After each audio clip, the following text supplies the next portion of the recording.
I don't care if that person is your boyfriend. I don't care if they popped your cherry. I don't care what the situation is.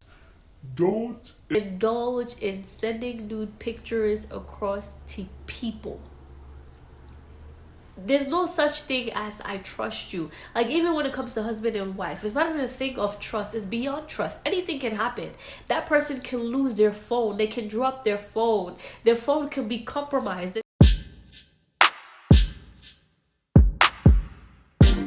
Welcome back. The 19 Solutions team continues to follow the growing problem now of sextortion and what's being done to try and protect our kids. 1 second. Do you guys know what sextortion is? I didn't even know this was a thing, so I'm gonna put the definition right here. Sextortion is when an online predator tricks someone into giving them nude images or videos and then demands money, more images, or make other demands, threatening to share the images with the victim's family or friends if they do not comply. I came across this story not too long ago. According to the report, it happened 2 weeks ago. And it's sad. And I always try to be the plug for my young people because this is a high school boy. Yeah, we've shared the story of Street Throw parents whose son was a victim of the crime and took his life a year ago. I sat down with Tim and Tamia Woods, who are on a mission to save lives. My whole world was taken away from me. He was my everything. Time pretty much stopped. From that moment, it was just pretty much anger. Their world turned upside down. It's been a year since Tim and Tamia Woods lost their only child, James. The Streetsboro teen took his own life, the victim of sextortion, something these parents knew nothing about until they went through the painful process of looking into their son's senseless death. We poured love into our son for 17 and a half years and 200 messages in under 24 hours. They took his life. So everything that we instilled in our son, someone else it took less than a day to take his life.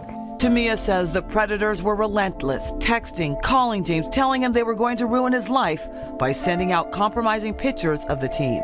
She says James thought he was only exchanging the photos with who he believed was a 19-year-old girl who reached out to him on Instagram. Tamia says sextortionists tried to blackmail her son for thousands of dollars, money he didn't have. I miss my baby. I miss his touch. I miss his smile. I first sat down with Tamia in her home just weeks after James took his life. That's his number. That he was born on July 23rd. He was going to graduate on May 23rd, turn 18 in 2023. The emotions incredibly raw, a roller coaster of grief for her and her husband. Through it all, the couples made it their mission to turn their pain into purpose. We followed their journey, a journey that... I don't know, this generation, honestly, I think we've passed the speculations, we've passed the what can we do phase. It's a thing of our generation needs a revival, and my heart goes out to the younger ones, like the Gen Z, Gen X, Gen W, all of them, in all seriousness. And I just think, just like how the mother said, it's a very senseless death that causes boy to commit suicide because of sextortion. I didn't even know what it was, honestly, so I had to educate myself and learn what sextortion is. It's a real thing. It's a real thing, and I just want to, plead with parents, guardians, friends to friends, teenagers to teenagers, young adults to young adults, please. Oh my gosh. I don't care if that person is your boyfriend.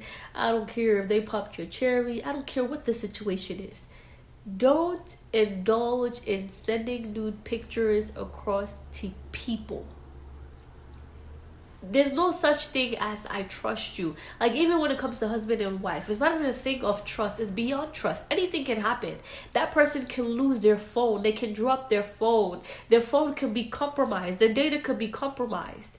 Things happen. There was a story, an article that came out a couple of years ago where the pastor's wife sent some nudes over, and the nudes ended up in the prayer group on WhatsApp. For my young people, I just want to plead with you, but under no circumstances, I don't care how attractive the boy is, how attractive the girl is, because this is a boy that was a victim. Normally it's females being pressured to send pictures to boys, but this boy is being pressured by a girl on Instagram to send nude photos. So apparently he had sent one and she wanted more, so she blackmailed him, saying, if you don't send me more, or like send me more money, blackmail, that I'm gonna post your pictures online. And because of the embarrassment, he ended his life. And I know that everybody has different temperaments. There's certain things that some people can take and certain things others cannot take. But I just want to tell you, there's nothing in this life that should make you say, I want to end my life. Nothing. Okay, let's say the worst that could happen, she posted his nudes on the internet. That's fine. You know, I'm not saying it's fine. I'm saying it's not the end of the world. News happen every day. Every day is something new. Your news may be the hottest for the next 2 weeks. After that, something else is going to happen that's even much more awkward than yours. So there's nothing in this life, there's no embarrassment that should equate the value of your life, is all I'm saying.